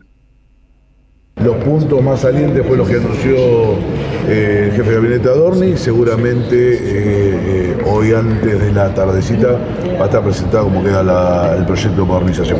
¿Cómo cree que van a tomar desde el punto de vista sindical? Ya hay anuncios que van a manifestarse, que van a rechazar esta reforma.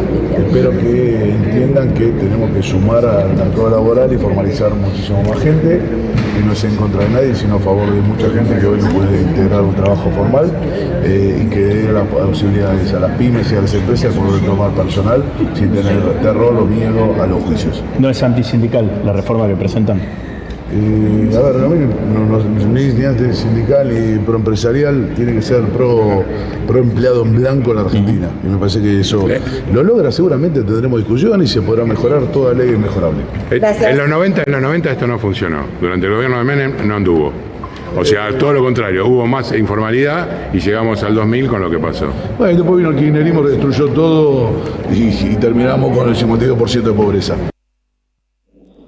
Perdón, era la palabra de Cristian Ritondo en esta intervención, y justamente la alusión mía a lo que había acontecido con la baja de las cuestiones fiscales ligadas a la posibilidad de formalizar más fuentes de trabajo, que durante la década del 90 resultó todo lo contrario, un fiasco, y que después llegaron Néstor y Cristina Kirchner para revertir. Bueno, hoy estamos en una situación igual o casi peor en cuanto a la cantidad de trabajo formal que durante aquella década, Pablo. Gracias, abrazo grande, Fabián. Abrazo. Fabián Waldman en el móvil 2 de la M530, ¿no? Le llaman modernización a lo que es un retroceso al pasado, para decirlo en términos de Pablo Neruda, chacales que el chacal despreciaría.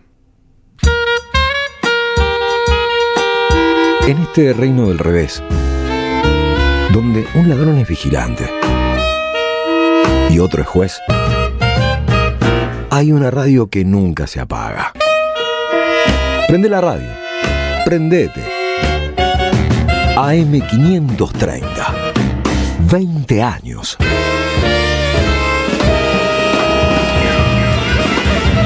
Somos radio, somos comunidad. Del mito del desarrollo al horizonte del vivir bien, de Rafael Bautista Segales, una obra que desnuda el mito del desarrollo y del progreso y que encubre la destrucción de la vida. Un ensayo ineludible para abordar las raíces coloniales del proyecto civilizatorio moderno. Conseguilo en librerías y en edicionessicus.com.ar. Te esperamos en nuestra librería Café en Adolfo Alsina 685, Capital Federal. Ediciones Sicus, libros para leer, sentir, pensar y actuar situados. El sabor que te acompaña es Café Bantú. El aroma en la mañana de Café Bantú. Bantú. Verónica Costa y Andrés Linetsky presentan Tangos antes del fin, en el Día Nacional del Tango, el 11 de diciembre a las 21, en Cambalache Club Social, Defensa 1179, San Telmo. Entradas por Alternativa Teatral. Produce Don Narciso. Auspicia AM530 Somos Radio. Auspiciaron la tarde con Carlos Polimeni. Gracias, mami. Escuchar este mensaje te toma más tiempo que abrochar tu cinturón o la sillita de tu hija o hijo. Un clic que salva. Ministerio de Transporte, Gobierno de la Provincia de Buenos Aires. La Municipalidad de Pehuajó sigue inaugurando obras.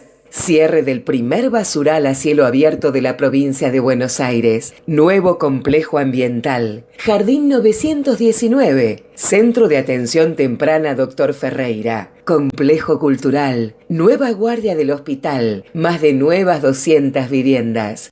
Pehuajó. Gestión Pablo Javier Zurro. El destino de tus vacaciones está en Turismo Cabal. Viví los momentos que querés, con viajes armados a tu medida, con las mejores ofertas y los paquetes que buscas, con más de 35 años de experiencia.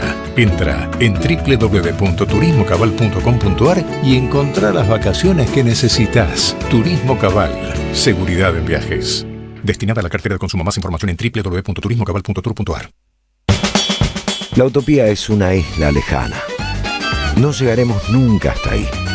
Pero qué lindo soñar que sí.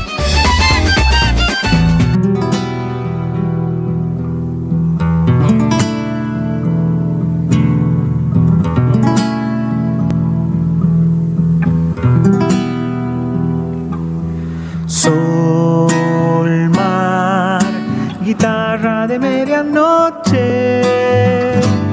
Yo y tú, hermana de mi esperanza. Yo y tú, hermana de mi esperanza. Voy, por algo soy caminante.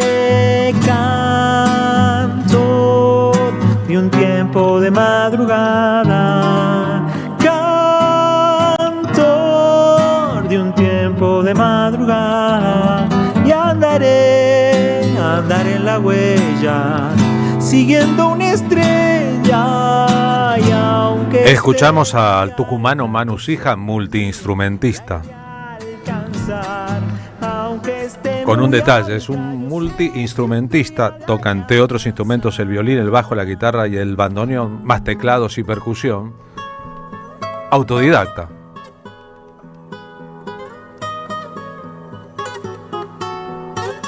Su música está ya vastamente narrada, es una figura del jazz sudamericano con un pie en el folclore. Manu, gracias por venir a la radio, buenas tardes. Buenas tardes, Carlos. Bueno, muchas gracias por invitarnos aquí con este nuevo proyecto que estamos presentando. Este nuevo proyecto es la presencia de Lucas Dorado, un músico nacido en Suiza, que toca el vibráfono. ¿Cómo es la historia, Lucas? ¿Suizo de familia argentina? Sí, exactamente. Mi madre es suiza y mi padre argentino, de Mar del Plata. Pero yo nací en Suiza y crecí ahí, en Europa. Cuando te escuchamos hablar, casi no se nota. Casi no se nota. Casi no se nota Europa. Tu carácter de suizo. Has trabajado en el ambiente del jazz europeo un montón. Claro, sí. Yo vivo en París ahora. Como todo buen suizo. Y sí. ¿Se conocieron en París ambos? Sí, nos conocimos el año pasado. Yo estuve dando una gira por Europa durante 3 meses y fui un par de veces a París y nos conocimos por... Yo ya lo conocía de nombre por Quique Sinesi, porque tocaron juntos bastante y yo había visto... Guitarrista argentino radicado en Alemania. Quique me había hablado bastante de él y después también por Minino Garay.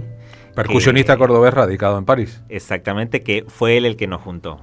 Que les dijo, ustedes dos deberían hacer algo juntos. Hagan algo juntos. Incluso Lucas está aquí también por Minino, porque vino a un festival que está haciendo Minino. Que Minino está en Buenos Aires, eso es una noticia, pero claro, es diciembre.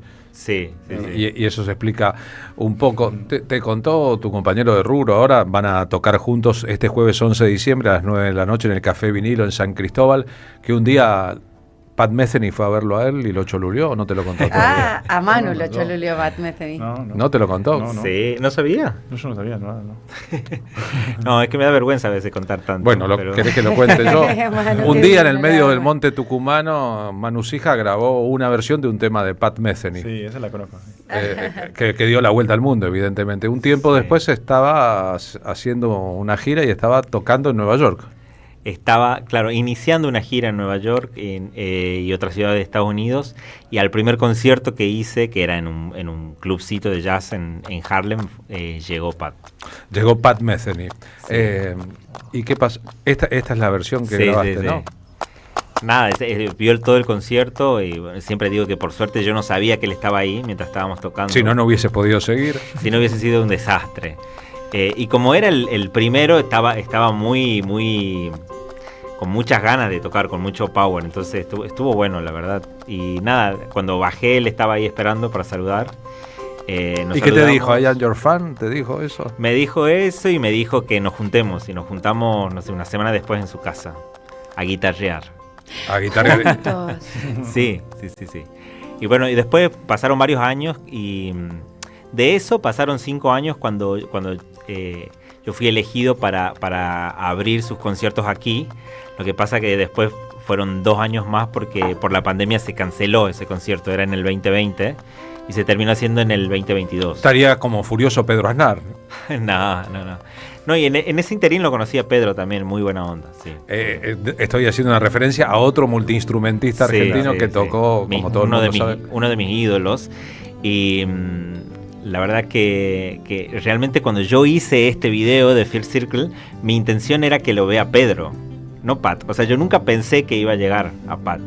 Claro, le apuntaste a De Paul y cayó el Messi. Claro, algo así. Más o menos así. Sí. Pero qué bueno. ¿Y qué los llevó a aceptar la idea de Mirino Garay? ¿Qué te llevó, en tu caso, Lucas, de hacer algo con un músico que no conocías hasta ahí?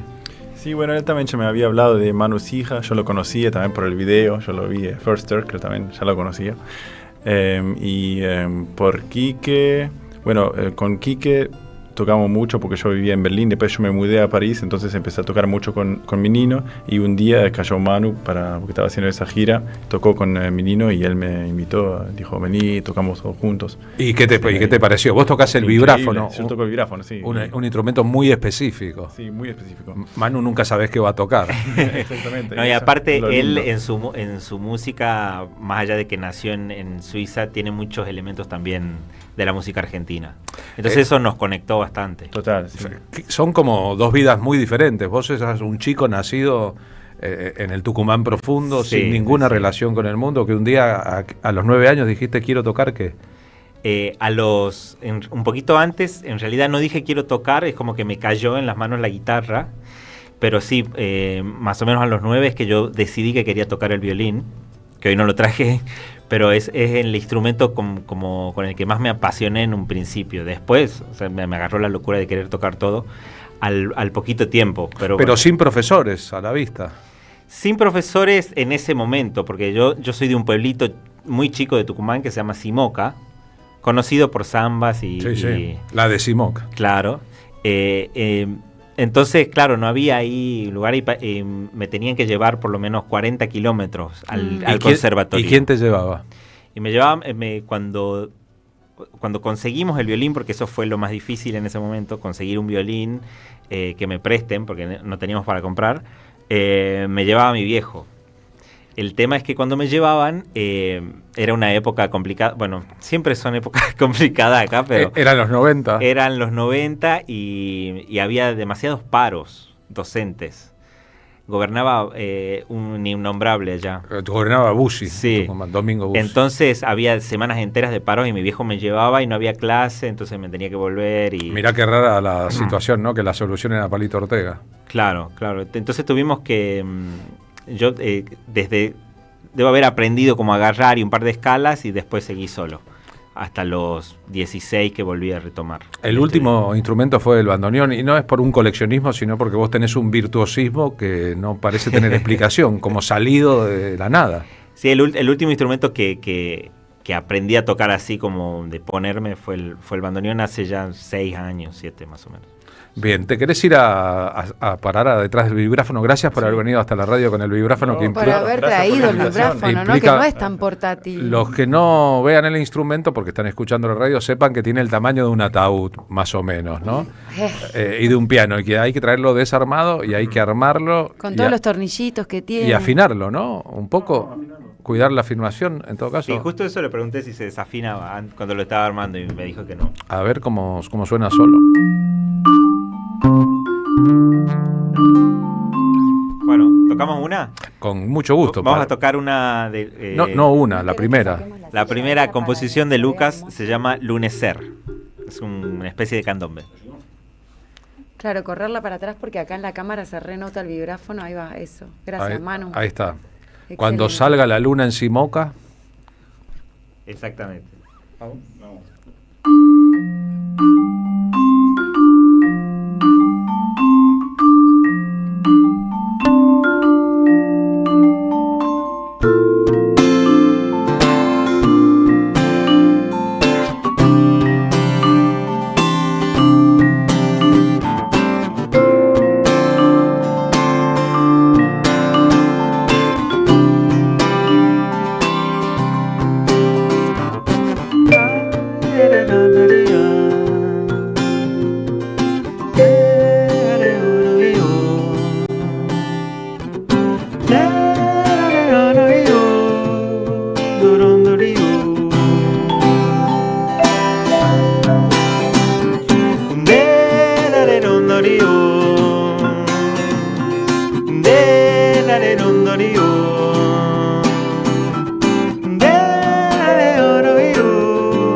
Esto en la radio con 2 instrumentos y una voz. Este tema también le gustaría al señor Metheny, suponemos, sí, ¿no? le gustaría.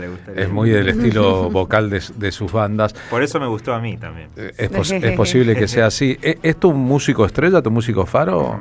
¿O cómo fue? Es que tengo muchos. Depende del instrumento. Claro. Para cada instrumento tengo una referencia. Sí, pero Pat como de composición y eso y de las sonoridades que él armaba con el grupo sobre todo, sí, es claro, como la influencia más grande que tengo. Pero en el violín, Jean-Luc Ponty, por ejemplo, y Stefan Grappelli son mis principales. Wow. O sea, te van los franceses. Nosotros empezamos todos los días nuestro programa con un tema de Jean-Luc Ponty. ¿En serio? ¿Con cuál? Escucha, el tema de nuestro comienzo. Mirage. Tiene el nombre de un avión llamado Mirage, sí. Mirage, y queda además 5 minutos sonando. Adivine. ¿No? Mirage queda sonando un rato largo a veces. Exactamente, 3 o 4 hermoso. minutos. Sí. El otro día me escribió un violinista muy famoso de la Argentina, Javier Casalla, que estaba de gira en Doha. En Doha seguramente estará con Gustavo Santaolalla y había encontrado una foto de una superestrella de Hollywood comprando en una película este disco de Jean-Luc Ponty. Sí, y lo vi, que Jean-Luc lo subió hace poco. Sí, seguramente, cosas de violinista, ¿no? De violinista, para que vean que no elegimos cualquier tema para empezar nuestro programa todos los días. ¿Y en el bandoneón? En el bandoneón me gusta mucho Dino Saluzzi. A mí también me gusta mucho Dino Saluzzi. Sí, su forma de los adornos, cómo interpreta, sobre todo cuando tocaba folclore. Cuando tocaba con los chalchaleros o antes de eso. Y sus discos, hay un disco que yo escuché mucho que es de 100 años de RCA, que es como un compilado, eso me encanta. Ahí diste unas referencias, violín, bandoneón y guitarra y composición. Cuando tocas percusiones, Domingo Cura, No tanto Domingo Cura. Si bien me encanta y me parece que hacía sonar el bombo de muchas maneras diferentes, que estaba buenísimo. Por ahí en la percusión, no, como más de afuera. Como el bombo yo lo tengo medio incorporado del norte argentino. Claro, lo tengo incorporado. Entonces, todo el mundo toca bien allá. Entonces no puedo elegir un bombista o un percusionista, pero de la batería me gusta mucho Paul Huértico, Antonio Sánchez, no sé, Dave Weckl, todos los bateristas, Vinny Colaiuta. Bien, los muy profesionales en el caso de Vinny Colaiuta, que tocan para medio planeta Tierra. En tu caso, en el vivo no tocas un instrumento. Ahora con Lucas, no, principalmente tocaré la guitarra y voy a estar con mis aparatejos haciendo loops y eso, como para armar un poquito la base para que nosotros dos tengamos para más quien libertad. No lo sepa, lo que hace nuestro invitado Manu Sija es tocar live looping, es decir, tocar en vivo a través de una lupeadora un montón de instrumentos juntos, un montón de sonidos juntos, ¿no? Incluso antes de venir para acá estábamos ensayando y bueno, como quedando de acuerdo un poco en eso, ¿no? En cómo usamos. En la orquestación. Cuando uno toca el vibráfono, ¿tiene una vocación previa de vibrafonista, que es un instrumento complejo, con combinación de percusión y técnicas pianísticas? Sí, yo empecé con percusión, digamos, más tirando para percusión clásica, ¿no? Y después me fui enamorando de vibráfono. Casi todos los vibrafonistas vienen de la percusión, menos Gary Burton, el más famoso, que vino del piano. El que tocó con Piazzolla, por ejemplo, ¿no? Por ejemplo. Y con Pat también. Al revés, en realidad. Sí. Pat tocaba con él. Bien, sí, claro. Cualquiera que tocó con Gary Burton, tocó con Gary Burton, si uno lo piensa. Y cuando definiste que era el vibráfono, también tenés la música popular, el jazz y sus alrededores y la música culta. Vos tocaste con la Filarmónica de Berlín. Sí. Música culta. Sí, digamos. Música clásica.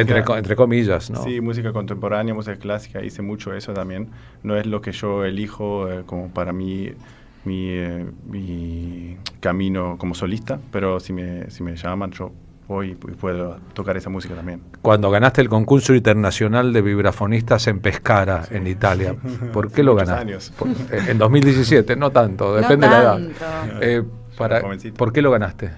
Porque lo gané, no sé, bueno, tuve el honor de ganarlo. Pero era un concurso de habilidades, de repertorio, de composición. Sí, había que ir, tocar estándares de jazz con una banda de ahí y después solear en los temas, yo hice unos arreglitos también, como una intro y cosas.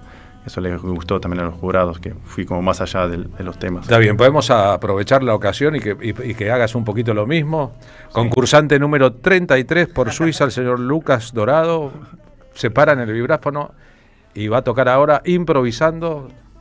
¿Querés eso? No, sí, decime. sí, ¿Un sí. estándar de jazz? Yo puedo, sí, ¿toco un tema solo? Claro, ponele. Un poquito, sí. Summertime. Ha dicho que va a tocar Summertime. No, voy a tocar otro. Voy a ver lo que hago. Está dudoso. El concursante número 37 por Suiza, aunque tiene el nombre de ¿Por hispano. Suiza o por Argentina?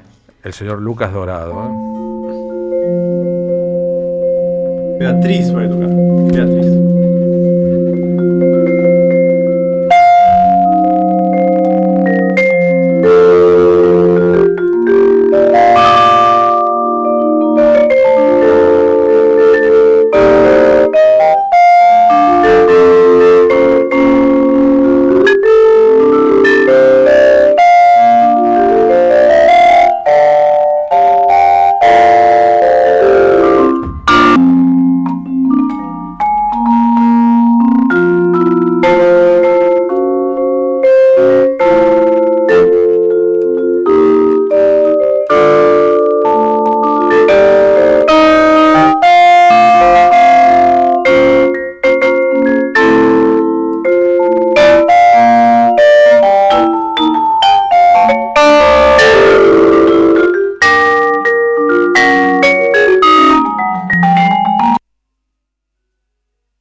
Una clínica este jueves 11, Carlos. Va a dar una clínica, ¿no? Sí, este jueves 11 de diciembre, antes del concierto, a las 18:30, en el mismo lugar, en el Café Vinilo. ¿Saben dónde queda el Café Vinilo? En Estados Unidos, 2483, en el barrio de San Cristóbal. Lucas Dorado va a dar una clínica de vibráfono para la que hay que inscribirse. ¿Hay que ir con un vibráfono o...? No, yo voy a ir con mi vibráfono y pueden ir vibrafonistas o percusionistas o interesados al vibráfono a escuchar solamente. Y si hay vibrafonistas, yo lo voy a hacer tocar también conmigo. Y sí, para pasar un momento también juntos. De intercambio lúdico, sí, ¿no? De que va a ser para aprender. Para que hablemos, charlemos, toquemos, intercambiemos. ¿Qué tocaste ahora? Ahora toqué Beatriz de Sam Rivers, un estándar de jazz. Un estándar que es el que más te gusta. ¿Ese es lo que hiciste en Pescara o no? Ese no, en Pescara había que tocar temas que ellos decían. Ellos decían, vos tenés que tocar... creo que uno era Peace de Horace Silver y otros temas. Ellos decían Night in Tunisia, por ejemplo, teníamos que tocar también. Manu, ¿vos algún concurso tuviste a lo largo de tu historia? Sí, un montón, pero la verdad no me acuerdo cuál gané y cuál perdí. Pero ganaste concursos, participaste. Sí, cuando iba a la secundaria sobre todo, participaba bastante y después no tanto porque yo comencé profesionalmente muy chico. A los 14 años empecé a tocar en bandas y grupos de folclore como ya bastante reconocidos, sobre todo por el norte. Ya te ibas de gira, digamos. Claro, me empecé a ir de gira a los 14, 15 años. Claro, muy jovencito. Y entonces, por ejemplo, pre-Cosquín nunca me presenté porque yo ya a los 15, 16 años ya había tocado en el Festival de Cosquín y entonces no podía. Todo pasó muy rápido, ¿no? Sí, pero siempre en esa época como músico acompañante de otra, como músico contratado, digamos, como sesionista. Sí. Empecé yo hace 10 años, un poquito más, 10, 12 años a ser solista. ¿Y dejaste de bailar? Sí. Bailé al principio, pero medio por obligación. Me sirvió rítmicamente, pero...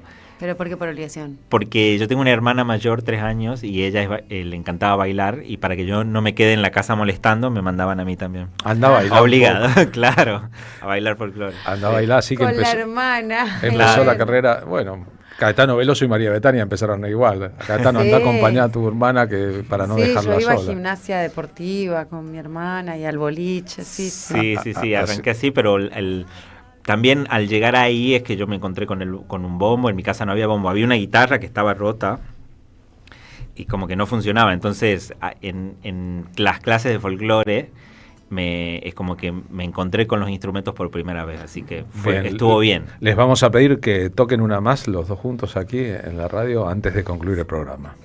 Dale, ¿cuál? Esta es la última. Sí. Dale. Esta es la última porque ya nos tenemos que ir, ya son y 56. Bueno, entonces los invitamos a todos para el jueves en Café Vinilo. Primera vez que tocamos todo un concierto a dúo, así que los invitamos al estreno.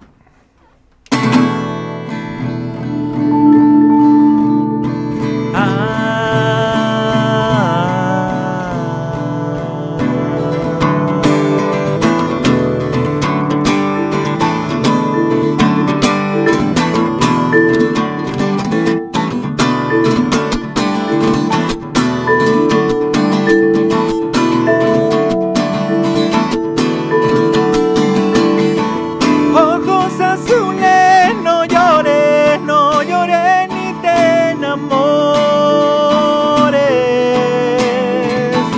Ojos azules, no llores, no llores ni te enamores.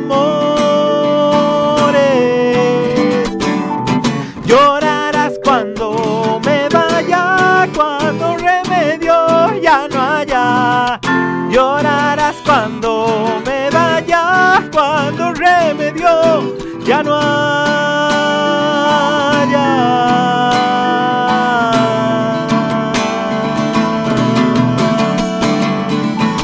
Tú me juraste quererme, quererme toda la vida. Tú me juraste quererme, quererme toda la vida.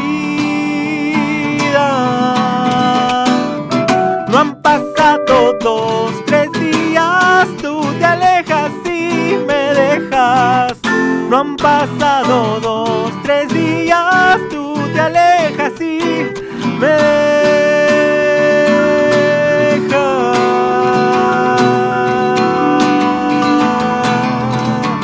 ¡Vamos, Lucas!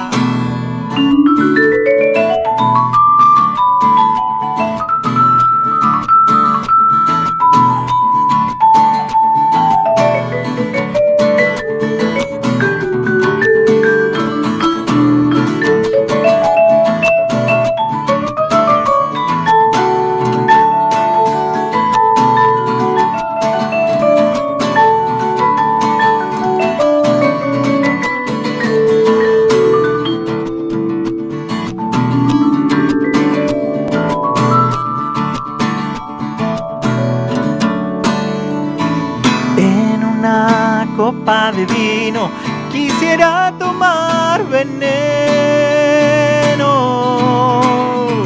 Y en una copa de vino quisiera tomar veneno. Veneno para matarme, veneno para olvidarte. Veneno para matarme, veneno para olvidarte.